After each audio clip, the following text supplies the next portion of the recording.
Andhra Pradesh railway ప్రాజెక్టుల ముఖ చిత్రం మారబోతుంది.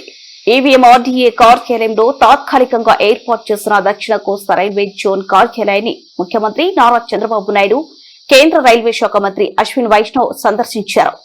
ఈ సందర్భంగా కొత్త జోన్ కార్యకలాపాలు, రాష్ట్రంలోని రైల్వే ప్రాజెక్టుల పురోగతిపై ఉన్నత అధికారులతో కలిసి సమీక్ష నిర్వహించారు.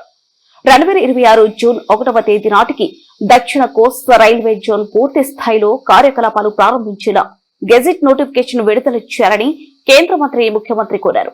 వీటితో పాటు అరకు, కొత్త వలస, కర్నూలు, డోన్ సెక్షన్లను కూడా ఈ కొత్త జోన్లో విలీనం చేయాలని, తద్వారా రాష్ట్ర రవాణా రంగం మరింత బలోపేతం అవుతుందని సీఎం విజ్ఞప్తి చేశారు. ఏపీని లాజిస్టిక్ హబ్ గా తీర్చిదిద్దే లక్ష్యంలో భాగంగా పోర్టులను హింటర్ ల్యాండ్ తో అనుసంధానించాలని స్పష్టం చేశారు.